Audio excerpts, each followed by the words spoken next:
Chosen once, आपका स्वागत है। कहते हैं ना, मुर्दे बोला नहीं करते, और बस यही वजह थी कि वो चाहते थे कि तुम इस कोर्ट डेट के वापस आने से पहले ही खत्म हो जाओ। इस बात को जरा अपने दिल में उतरने दो, क्योंकि जो हम आज बताने जा रहे हैं वो सिर्फ एक धोखा नहीं है। ये तुम्हें गायब करने का एक पूरा प्लान था, जो बस इसलिए फेल हो गया क्योंकि तुमने मरने से इनकार कर दिया। चलो कुछ फैक्ट्स की बात करते हैं। 90% से ज्यादा लोग जो लंबे कानूनी और पारिवारिक झगड़ों में मानसिक तनाव से गुजरते हैं, उनमें PTSD के लक्षण दिखाई देते हैं, और उनमें से आधे से ज्यादा चुपचाप अकेलेपन में सहते रहते हैं, जबकि उनके दुश्मन गिद्धों की तरह उनकी लाश का इंतजार करते हैं। मैं तुमसे एक बात पूछती हूँ, उन्होंने तुम्हारे खिलाफ केस क्यों फाइल किया? सारे रिश्ते क्यों तोड़े? तुम्हारा नाम क्यों बदनाम किया? और फिर अचानक चुप क्यों हो गए, जैसे कि वो किसी न्याय का नहीं बल्कि तुम्हारे जनाजे का इंतजार कर रहे थे? उन्हें बस एक ताबूत चाहिए था जिस पर तुम्हारा नाम लिखा हो, चाहे वो आध्यात्मिक हो, मानसिक हो या सचमुच का। तुम समझो, चॉजन वन, वो कभी नहीं चाहते थे कि सच अदालत में सामने आए। वो चाहते थे कि कोर्ट की तारीख आए और तुम वहां पहुंचो ही ना, क्योंकि तुम या तो किसी बॉडी बैग में होगी, या किसी पागल खाने में, या इतनी टूट चुकी होगी कि अपना नाम तक ना बता पाओ। लेकिन तुम यहाँ हो, न सिर्फ सांस ले रही हो, बल्कि साफ आंखों से, ठीक होकर, और एक दैवीय शक्ति की तरह चल रही हो। और मजे की बात तो ये है, उन्होंने तुम्हें दफनाने में इतनी मेहनत की, लेकिन एक छोटी सी डिटेल भूल गए कि तुम मिट्टी नहीं, तुम बीज हो। तो कमर कस लो, क्योंकि ये सिर्फ एक वापसी नहीं है, ये एक कॉस्मिक पूछताछ है। और कोई है जो आज एक ऐसी आत्मा के खिलाफ दांव लगाकर पछताने वाला है, जो फिर से जी उठने के लिए बनी है। और ये बातें मैं आपको यूनिवर्सल ट्वीट्स पर इसलिए बता रही हूँ ताकि आप ब्रह्मांड के इन संदेशों को पहचान सकें। चलो शुरू करते हैं। नंबर 1, उन्होंने केस नहीं, एक ताबूत तैयार किया था। उन्होंने तुम्हारे खिलाफ सिर्फ एक केस नहीं खोला था, उन्होंने एक कब्र खोदी थी। ये किसी विवाद को सुलझाने के बारे में नहीं था, ये एक सोची समझी साजिश थी जिसका सिर्फ एक ही मकसद था, ये पक्का करना कि तुम खुद का बचाव करने के लिए जिंदा ही न बचो। वो कागजात, वो तारीखें, वो इल्जाम, सब कुछ तुम्हें खत्म करने, तोड़ने और दफनाने के लिए बनाया गया था, इससे पहले कि अदालत तुम्हारी बात सुन पाती। उन्हें एक बराबरी की लड़ाई की उम्मीद नहीं थी, उन्हें तुम्हारी खामोशी, तुम्हारे टूटने या तुम्हारे डेथ सर्टिफिकेट की उम्मीद थी। ये केस न्याय के बारे में नहीं था, ये भेस में एक ताबूत था। सोचो जरा, कोर्ट की तारीख इतनी दूर क्यों रखी गई? ये सारी देरी क्यों हुई? बातचीत में अजीब से गैप्स क्यों आए? उन लोगों से अचानक इतनी बेरुखी क्यों मिली जो कभी तुम्हारी परवाह करने का दावा करते थे? वो वक्त नहीं खींच रहे थे, वो वक्त खरीद रहे थे। अफवाहों को फैलने का वक्त, तनाव को तुम्हें अंदर से खा जाने का वक्त, तुम्हारा नाम पब्लिक में सड़कने का वक्त, इससे पहले कि तुम्हें बोलने का मौका मिलता।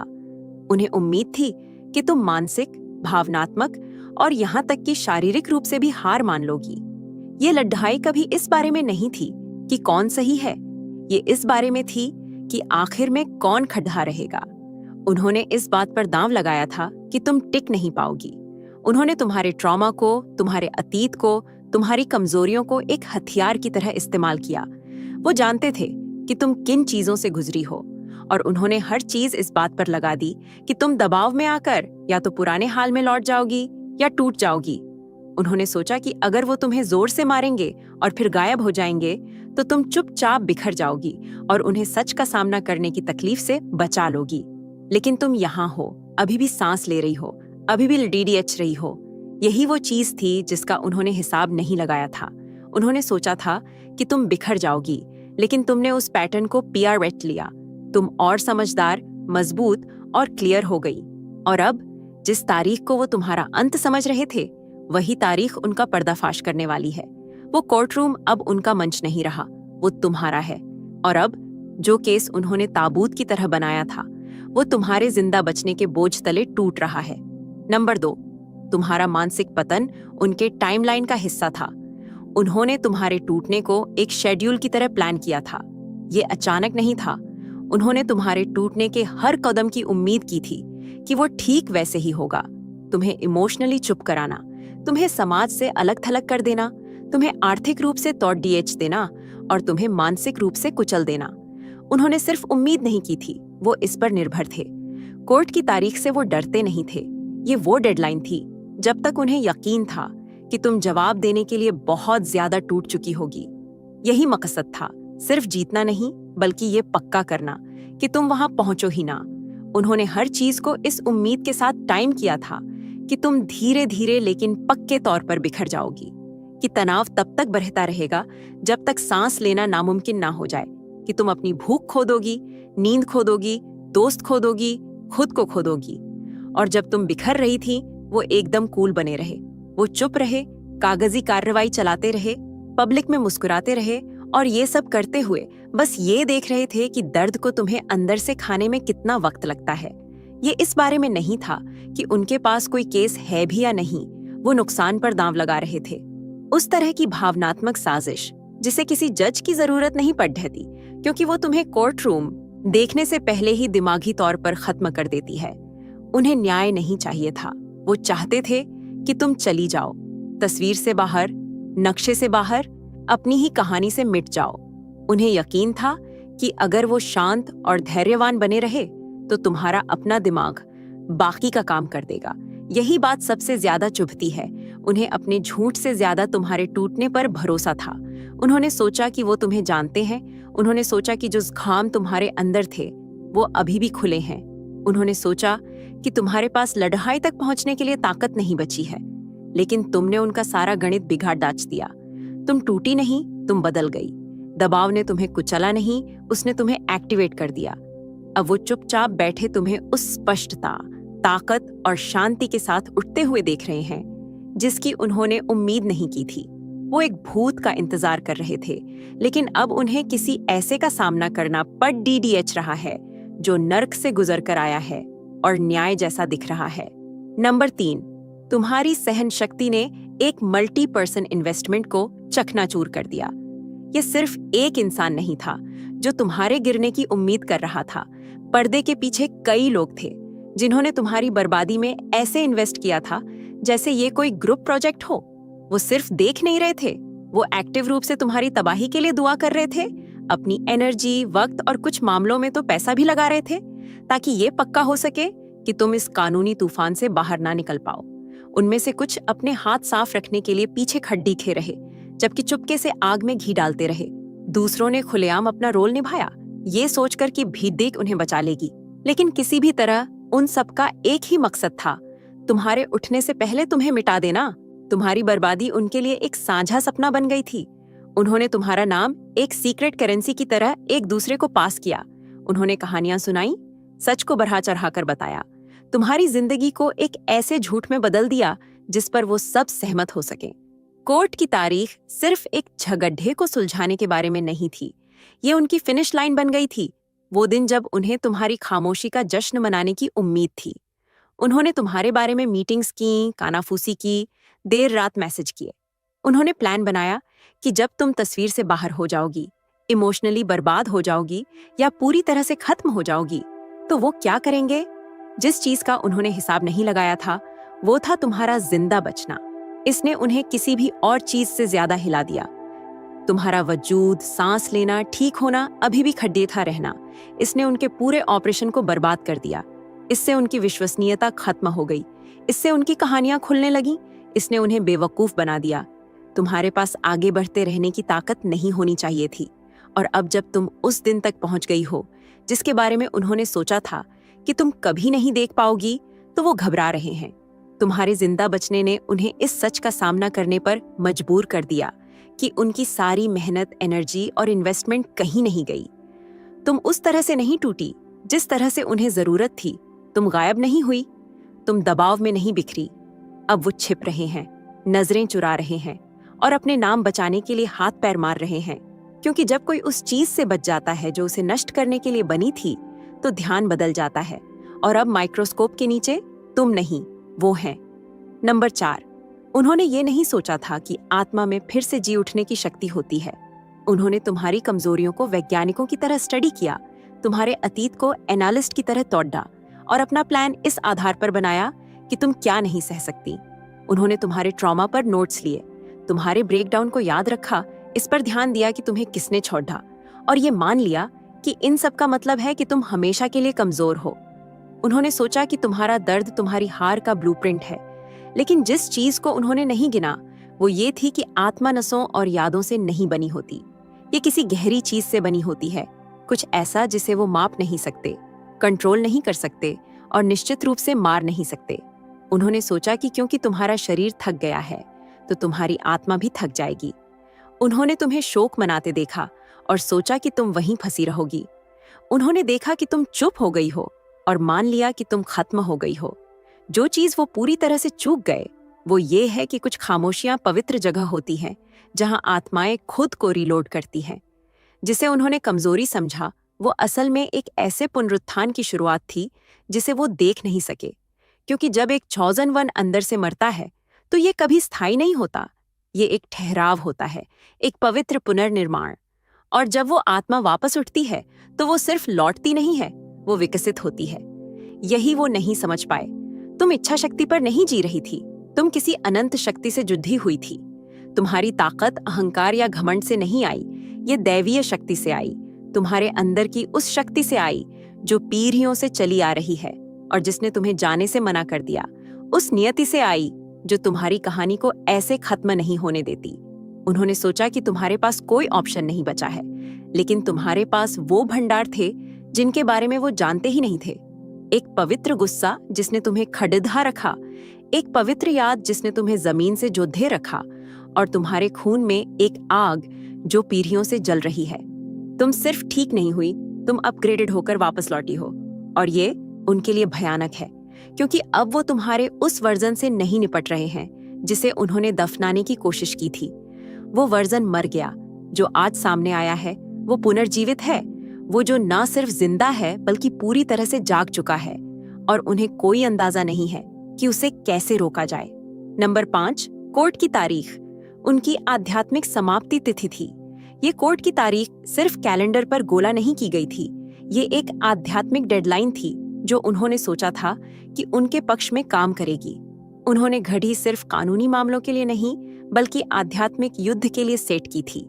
उन्होंने तुम्हारी तरफ जो कुछ भी भेजा, जो भी नेगेटिव एनर्जी, बुरी नजर, बददुआएं, गॉसिप, भावनात्मक साजिश, हेरफेर, उन सब की एक एक्सपायरी डेट थी।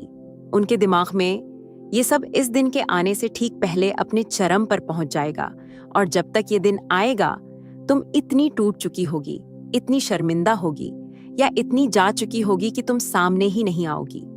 ये कोई संयोग नहीं था, ये रणनीति थी।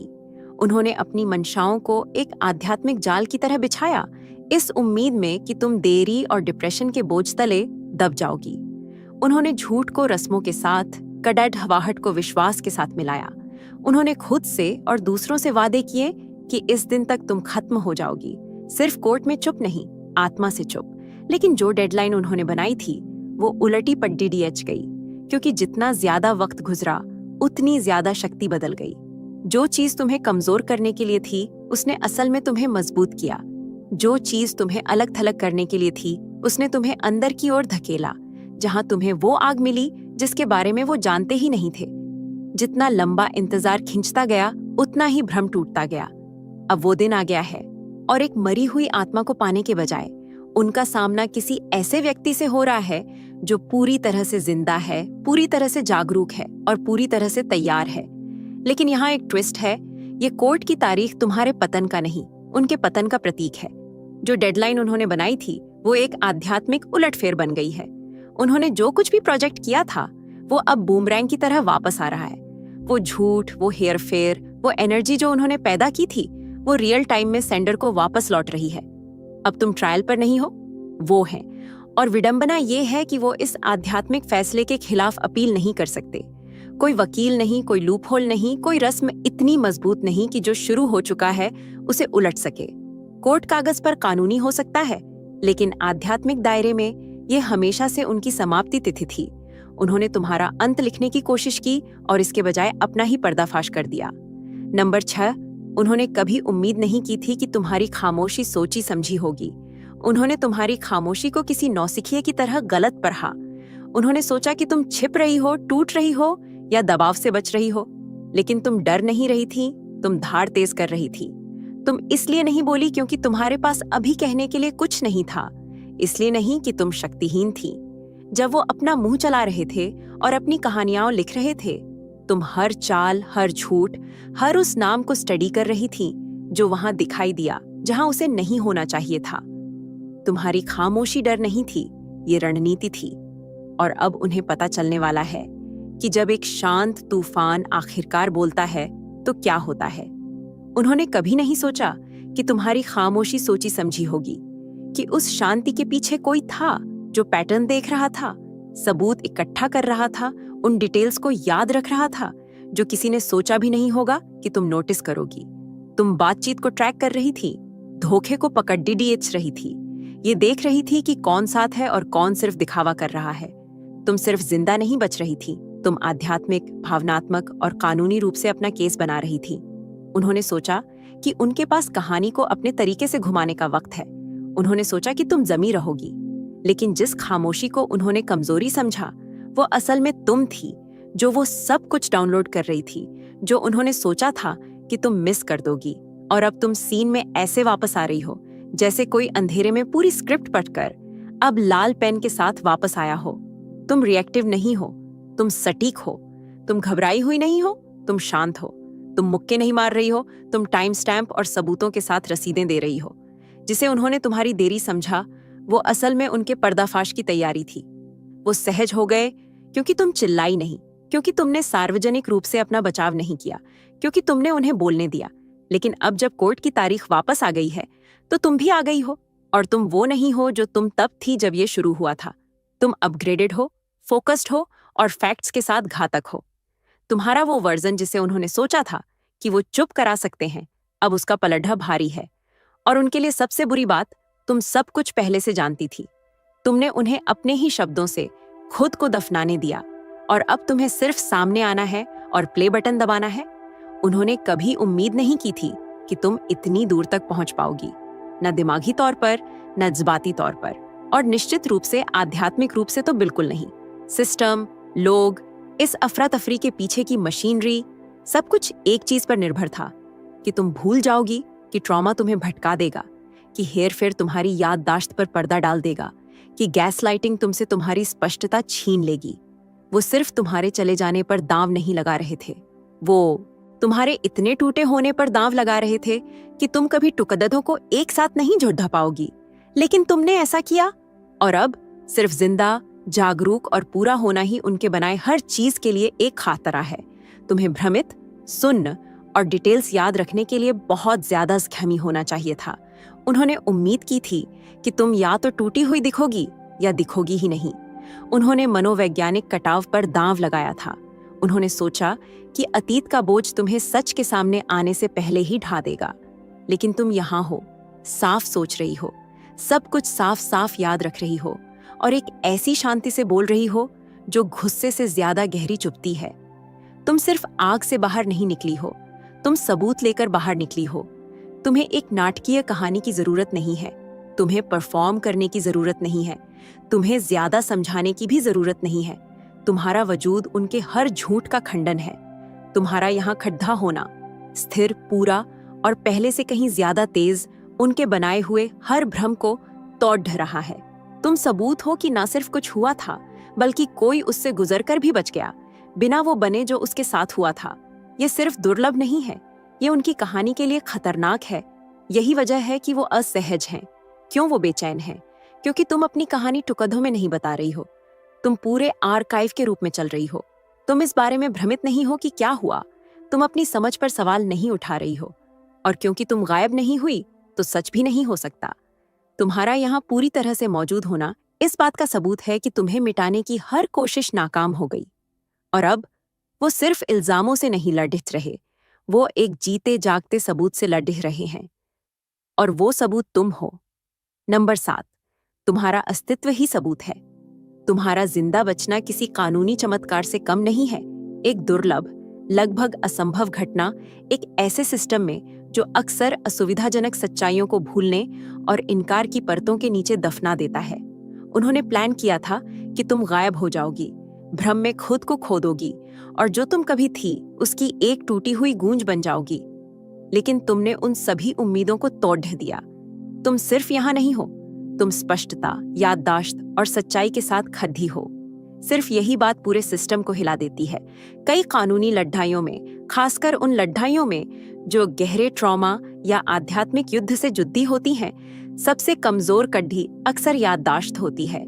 जब लोग भूल जाते हैं, भ्रमित हो जाते हैं या अपने ही अनुभवों में विश्वास खो देते हैं, तो सिस्टम उस कमजोरी का फायदा उठाकर उनके दावों को खारिज कर देता है। लेकिन तुम उसके आगे झुकी नहीं।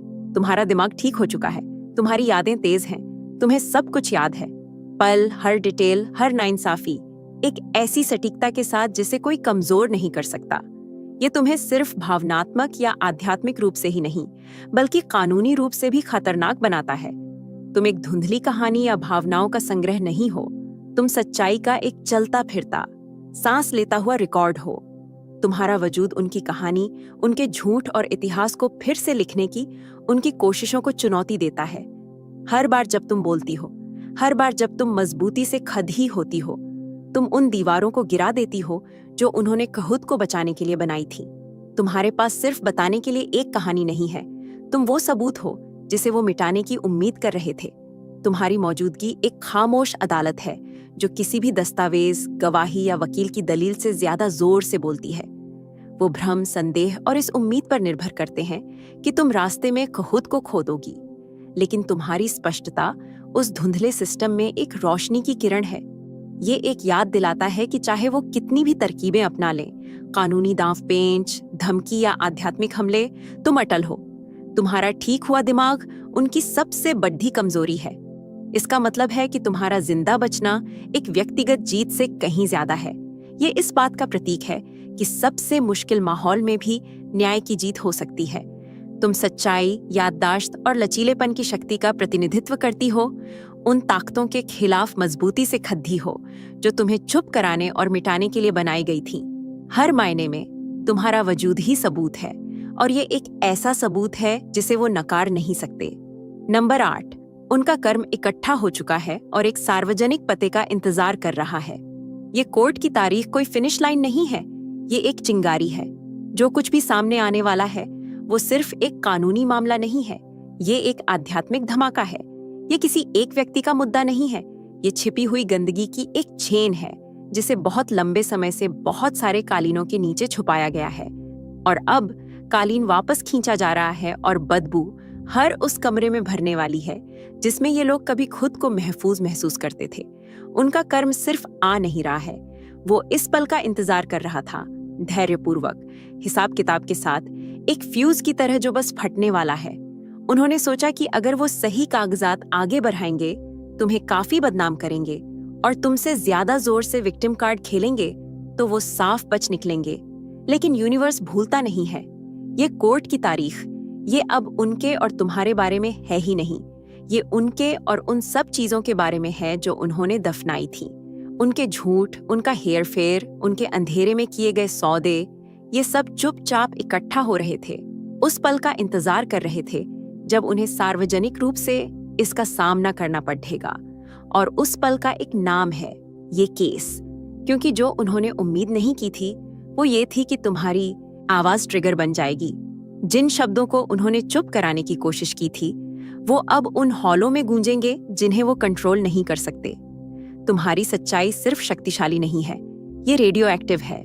उस तरह की सच्चाई जो सिर्फ एक कोर्ट रूम को प्रभावित नहीं करती, बल्कि परिवारों, वर्कप्लेस, चर्चों, सामुदायिक हलकों और उन ग्रुप चैट्स में भी फैलती है जिन्होंने तुम्हारा नाम कभी न लेने की कसम खाई थी। उस तरह की सच्चाई जो सिर्फ न्याय नहीं बल्कि नतीजे भी खोलती है। ये सिर्फ फैसले के बारे में नहीं है, ये पतन के बारे में है। और उनके लिए भयानक बात यह है कि उन्हें पता है कि एक बार ये दरवाजा खुल गया तो ये आसानी से बंद नहीं होगा। एक पर्दाफाश दूसरे को जन्म देता है। जो कंकाल उन्होंने ताले में बंद कर रखे थे वो अब दिन के उजाले में दीवारों पर दस्तक देने वाले हैं। झूठ पर बनी इज्जत चकनाचूर हो जाएगी, और सब सिर्फ इसलिए क्योंकि तुम बोली, तुम जिसे उन्होंने मिटाने की कोशिश की, तुम जिसे उन्होंने कम आंका। तुम्हारी आवाज वो कार्मिक स्विच है जो पूरे सिस्टम को पलट देता है, और एक बार जब ये पलट जाता है तो कुछ भी पहले जैसा नहीं रहता। नंबर 9, उन्होंने कानूनी कागजात को जादू टोने की तरह इस्तेमाल किया। उन्होंने सिर्फ कागजात फाइल नहीं किए, उन्होंने कानूनी प्रस्तावों के भेस में रस्में की। हर फॉर्म, हर क्लॉज, हर डेडलाइन एक धागा था जिसे एक ऐसे जादू में बुना गया था जिसका मकसद तुम्हें फंसाना, भ्रमित करना और भ्रम के पहाड़ के नीचे दफनाना था। ये निष्पक्षता या सच्चाई के बारे में नहीं था, ये नौकरशाही को हथियार बनाने के बारे में था, कानून की ठंडी मशीनरी को आध्यात्मिक युद्ध के लिए एक युद्ध क्षेत्र में बदलने के बारे में था। वो कानूनी भाषा में छिपी शक्ति को समझते थे, जिस तरह से शब्द बांध सकते हैं, रोक सकते हैं और चुप करा सकते हैं अगर तुम नहीं जानती कि कैसे लड़ना है। उन्होंने ये खेल ये जानते हुए खेला कि ज्यादातर लोग कानून के इस पहलू को नहीं देखते। उन्होंने तुम्हारी थकावट, तुम्हारी घबराहट, तुम्हारे संसाधनों की कमी पर दांव लगाया। उन्होंने सोचा कि अगर वो तुम्हें कागजात में डुबो देंगे, अगर वो अपनी मंशाओं को कानूनी शब्दावली के पीछे छिपा देंगे, तो वो बिना कुछ साबित किए ही जीत जाएंगे। ये सिर्फ रणनीति से कहीं ज्यादा था। ये प्रक्रिया के भेस में एक सोचा समझा हमला था। उनका हथियार सिर्फ कानून ही नहीं था, बल्कि वो डर और भ्रम था जो ये अपने शिकारों में पैदा करता है। लेकिन जो उन्होंने उम्मीद नहीं की थी, वो ये थी कि तुम उनकी योजनाओं की सिर्फ एक निष्क्रिय शिकार नहीं थी। तुमने भाषा सीख ली है, तुमने पैटर्न देख लिए हैं, तुमने उन जादुओं को डीकोड कर लिया है जो उन्होंने इन दस्तावेजों के जरिए किए थे। तुम एक ऐसे युद्ध से बची हो जिसके बारे में ज्यादातर लोगों को पता भी नहीं होता। एक ऐसा युद्ध जो सिर्फ कोर्ट रूम में नहीं, बल्कि हर हस्ताक्षर और फाइलिंग के पीछे के अनदेखे आध्यात्मिक युद्ध क्षेत्र में लड़ा जाता है। और अब तुम्हारी स्पष्टता और अंतर्दृष्टि एक ऐसा कवच है जिसे कोई भी तोड़च मरोड़ कर पेश किया गया कागजात भेद नहीं सकता। उन्होंने सोचा कि वो तुम्हें कानूनी चालबाजी की परतों के जरिए हेरफेर कर सकते हैं, लेकिन तुम इम्यून हो। तुम सिर्फ जवाब नहीं देती, तुम उसे ध्वस्त कर देती हो। हर फॉर्म जिसे वो एक हथियार के रूप में इस्तेमाल करते हैं, सिर्फ तुम्हारे फोकस को तेज करता है। हर प्रस्ताव जो वो फाइल करते हैं, सिर्फ तुम्हारे दृढ़ संकल्प को और मजबूत करता है। उन्होंने तुम्हारी आत्मा को कानूनी जंजीरों में फंसाने की कोशिश की, लेकिन तुम आजाद हो गई। और अब उनके तथाकथित जादू टोने के पास करने के लिए कुछ नहीं बचा है, क्योंकि तुम्हारे पास सच्ची शक्ति, समझ, लचीलापन और अटूट स्पष्टता है। नंबर 10, तुम्हारी देरी इनकार नहीं थी, ये एक दैवीय रुकावट थी। इंतजार, तारीखों का अंतहीन आगे बढ़ना, जवाब की उम्मीद में खामोशी। तुम्हें ऐसा लगा जैसे दुनिया तुम्हारे खिलाफ है। तुम्हें लगा जैसे ये धोखा है, जैसे यूनिवर्स तुम्हें भूल गया है। लेकिन वो देरी, वो इनकार नहीं थी, वो कमजोरी नहीं थी, वो एक दैवीय रुकावट थी, एक रीसेट बटन जिसे तुमने मांगा नहीं था, लेकिन जिसकी तुम्हें सख्त जरूरत थी। क्योंकि अगर ये केस उनकी टाइमलाइन पर आगे बढ़ता तो तुम तैयार नहीं होती। तुम उस स्पष्टता, ताकत या रणनीति से लैस नहीं होती जो तुम्हारे पास अब है। कभी कभी जिंदगी की देरी सजा जैसी लगती है, लेकिन वो अक्सर निराशा के भेस में सबसे शक्तिशाली तैयारी होती है। जो वक्त तुम्हें दिया गया, भले ही वो अन्यायपूर्ण लगा, वो असल में एक तोहफा था। उसने तुम्हें ठीक होने, अपने दिमाग को तेज करने और तथ्य और सहयोगी इकट्ठा करने का मौका दिया। उसने तुम्हारी आत्मा को इस सारे अफरा तफरी के पीछे के बड़े मकसद के साथ जुद्धने दिया। जिस ठहराव को उन्होंने सोचा था कि वो तुम्हें तौधा देगा, उसी ने तुम्हें खतरनाक बना दिया। अब उनका शेड्यूल, जो कभी तुम्हें कंट्रोल करने और भ्रमित करने का एक हथियार था, तुम्हारा मंच बन गया है। जिस दिन उन्हें तुम्हारी हार की उम्मीद थी, उसी दिन तुम पूरी तरह से तैयार खड़ी हो। उन्होंने सोचा था कि टाइमलाइन पर उनका HQ है, लेकिन टाइमलाइन सिर्फ भ्रम होती है जब तक तुम ये तय नहीं कर लेती कि उनके साथ क्या करना है। तुमने उस जबरदस्ती के ब्रेक को एक पावर मूव में बदल दिया। तो जब कोर्ट की तारीख आखिरकार आएगी, तो ये सिर्फ कैलेंडर पर एक और तारीख नहीं होगी। ये वो पल होगा जब तुम्हारी तैयारी तुम्हारे मकसद से मिलेगी। वो पल जब उनकी उम्मीदें तुम्हारी तैयारी के खिलाफ चकनाचूर हो जाएंगी। वो पल जब तुम्हारी दैवीय टाइमिंग उनके प्लान पर हावी हो जाएगी। तुम सिर्फ देरी से नहीं बची, तुमने उसे एक ऐसी ताकत बनने के लिए इस्तेमाल किया जिसकी उन्होंने कभी उम्मीद नहीं की थी। और अब सबकी नजरें तुम पर हैं, क्योंकि कहानी सिर्फ जारी नहीं रह रही है, ये फटने वाली है। नंबर 11, तुम्हारे जिंदा बचने ने उस श्राप को रद्द कर दिया जिसके लिए उन्होंने पैसे दिए थे। उन्होंने अंधेरी मंशाओं में इन्वेस्ट किया, दूसरों को काम पर रखा ताकि वो तुम पर जादू टोना कर सकें, तुम्हारी रोशनी को कमजोर कर सकें और बुझा सकें। उन्हें यकीन था कि काफी पैसे और द्वेष के साथ वो तुम्हें हमेशा के लिए चुप करा सकते हैं, तुम्हें बीमार, टूटा हुआ, अदृश्य बना सकते हैं। उन्होंने सोचा कि तुम्हारी कहानी चुपचाप खत्म हो जाएगी, कानाफूसी और आध्यात्मिक साजिश के नीचे दबी हुई। लेकिन तुम यहाँ हो, जिंदा और सांस ले रही हो, हर उस श्राप का एक जीता जागता खंडन जिसके लिए उन्होंने पैसे दिए थे। उनकी कोशिशें सिर्फ नाकाम नहीं हुई, वो उलटी पटडडीएच गईं। अनपेड कर्ज यूनिवर्स के अनदेखे बही खाते में जमा हो रहे हैं। उनके श्राप डर में लिखे गए कॉन्ट्रैक्ट थे, लेकिन तुम्हारे जिंदा बचने ने हर क्लॉज को चकनाचूर कर दिया। तुम्हें अपनी नींद में ही खत्म हो जाना चाहिए था, दबाव में टूट जाना चाहिए था, बिना किसी निशान के गायब हो जाना चाहिए था। लेकिन तुमने ऐसा नहीं किया। तुमने हर उम्मीद, हर भविष्यवाणी, हर उस प्लान को तोड़ दिया जो उन्होंने अंधेरे में बनाया था। तुम्हारा वजूद अब एक कॉस्मिक इनवॉइस के रूप में खड़ीटा है। इस बात का सबूत है कि उनका आध्यात्मिक इन्वेस्टमेंट पूरी तरह से नुकसान था, कहीं एक ऐसे दायरे में जिसे वो छू नहीं सकते। उनके आध्यात्मिक खाते खाली हो रहे हैं, दिवालियां हो रहे हैं, क्योंकि तुमने मरने से इनकार कर दिया। तुमने सिर्फ उनके काले जादू से नहीं बची, तुमने उसे उजागर कर दिया। हर दिन जब तुम खड़िद ही रहती हो, वो उस शक्ति को कमजोर करता है जिसे उन्होंने सोचा था कि उन्होंने खरीदा है। तुम्हारी स्पष्टता, तुम्हारी ताकत, तुम्हारी मौजूदगी, ये सब इस बात की याद दिलाते हैं कि पैसा एक ऐसी आत्मा पर जीत नहीं खरीद सकता जो जीने के लिए दृढ़ है। उनके जादू तुम्हें मिटाने के लिए थे, लेकिन इसके बजाय उन्होंने तुम्हारी लचीलापन को और बढ़ा दिया। और यही उनके लिए सबसे कड़वी बात है। उनका इन्वेस्टमेंट आध्यात्मिक कर्ज में बदल गया और यूनिवर्स बिल भेजता रहता है। तुम्हारा जिंदा बचना किसी भी कोर्ट के फैसले से ज्यादा जोरदार बयान है, एक सच्चाई जिसे वो चुप नहीं करा सकते। क्योंकि चाहे उन्होंने कुछ भी भुगतान किया हो, चाहे उन्होंने कितनी भी कोशिश की हो, तुम अभी भी यहाँ हो, अभी भी पूरी हो, अभी भी अजेय हो। और ये उन्हें उन तरीकों से दिवालिया बनाता है जिन्हें वो कभी नहीं समझ पाएंगे। नंबर 12, तुम अब एक कानूनी और आध्यात्मिक मिसाल हो। तुम्हारा जिंदा बचना सिर्फ एक व्यक्तिगत जीत नहीं है, ये एक भूचाल है जो तुम्हारी अपनी कहानी से बहुत दूर तक जाएगा। जब तुम खड़ी हुई और मिटाए जाने से इनकार कर दिया, तो तुमने सिर्फ अपने लिए नहीं लड़ा, तुमने अपने बाद आने वाले हर किसी के लिए नियम फिर से लिखे। उस उलझे हुए जाल में जहां कानूनी सिस्टम आध्यात्मिक युद्ध से मिलता है, तुम ब्लूप्रिंट बन गई, मिसाल बन गई। तुम्हारा केस अब सिर्फ एक जज की डेस्क पर एक फाइल नहीं है, ये एक रोशनी की किरण है, एक संदर्भ बिंदु है जो दिखाता है कि कैसे दैवीय शक्ति लोगों को तोड़ने के लिए बनाए गए ठंडे हिसाब किताब वाले सिस्टम को मात दे सकती है।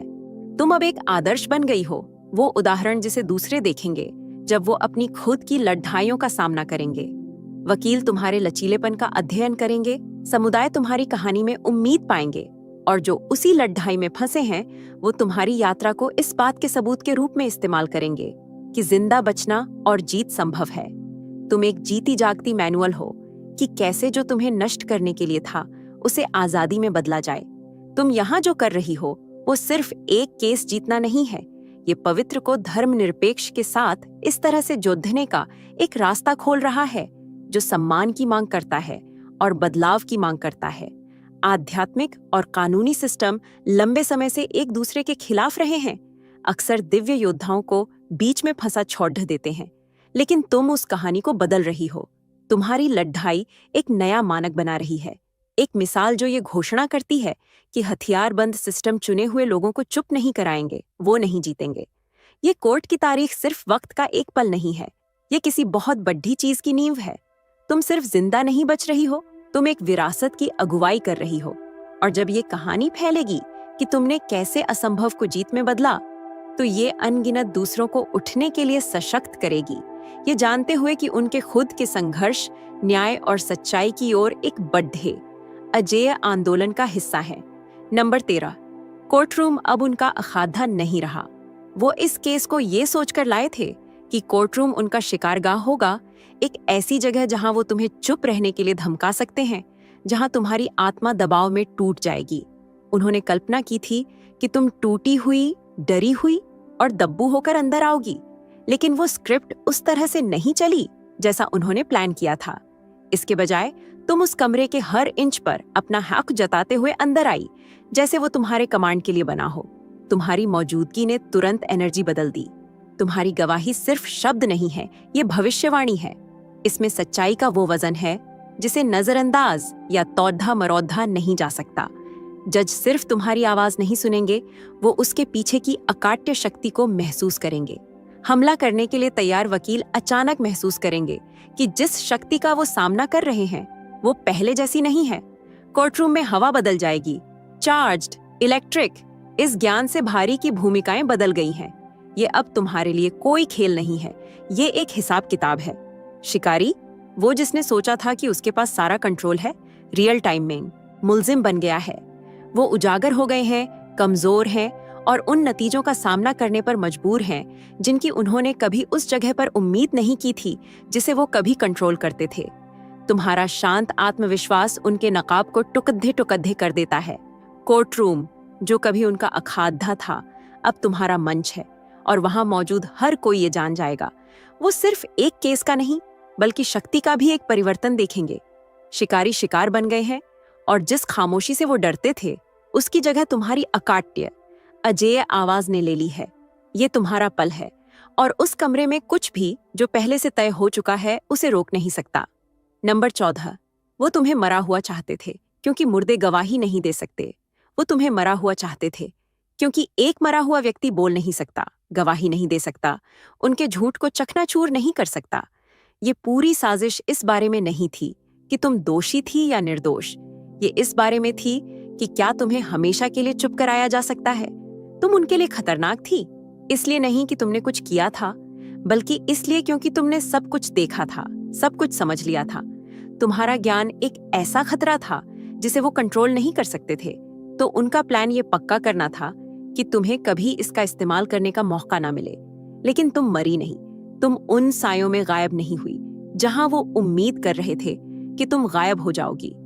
तुम उनकी पहुंच से बच निकली और सबसे जरूरी, तुम जागी रही। तुमने अपने दिमाग को तेज रखा, अपनी याददाश्त को बरकरार रखा और अपनी आत्मा को जिंदा रखा। यही बात उन्हें सच में परेशान करती है, ये तथ्य कि तुम अभी भी यहाँ हो, सांस ले रही हो, सोच रही हो और सच बोलने के लिए तैयार हो। क्योंकि जब तुम जिंदा होती हो तो तुम्हारी आवाज किसी भी कोर्ट के दस्तावेज या कानूनी दांव पेंच से ज्यादा मजबूत हथियार होती है। वो तुम्हें मिटाना चाहते थे इस उम्मीद में कि अगर तुम चली गई तो जो राज तुम्हारे पास हैं वो भी गायब हो जाएंगे। लेकिन जिंदगी के कुछ और ही प्लान थे। तुम्हारे जिंदा बचने का मतलब है कि उनके ध्यान से बनाए गए झूठ के जाल के टूटने का खतरा है।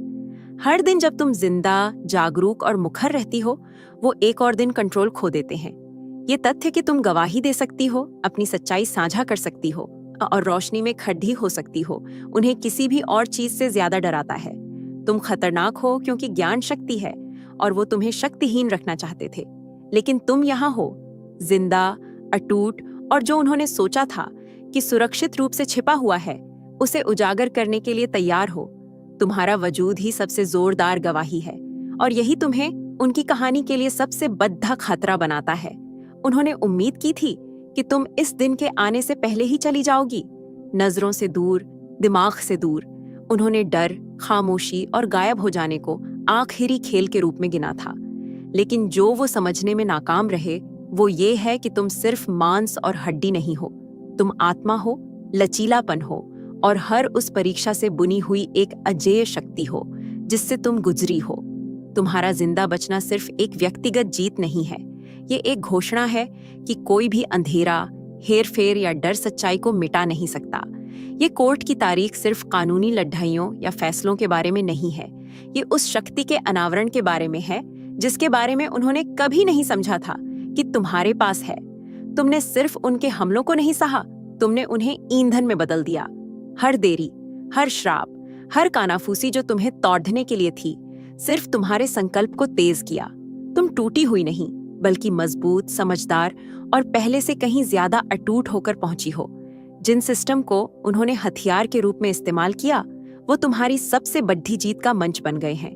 और अब जब तुम अपनी सच्चाई बोलने के लिए तैयार खड़ी हो, तो तुम अपने साथ न्याय, स्पष्टता और एक आध्यात्मिक अधिकार का वजन लेकर चलती हो जिसे नजरअंदाज नहीं किया जा सकता।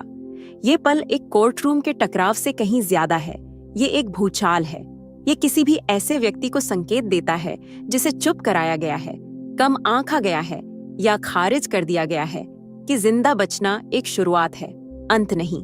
तुम्हारी यहाँ मौजूदगी इस कहानी को फिर से लिखती है कि वास्तव में विजयी होने का क्या मतलब है। ये दिखाता है कि जो लोग सच्चाई को दफनाने की कोशिश करते हैं वो एक ऐसी आत्मा की शक्ति को कम आंकते हैं जो मरने से इनकार करती है। तुम इस बात का जीता जागता सबूत हो कि सबसे अंधेरी रातों में भी रोशनी चमकती है।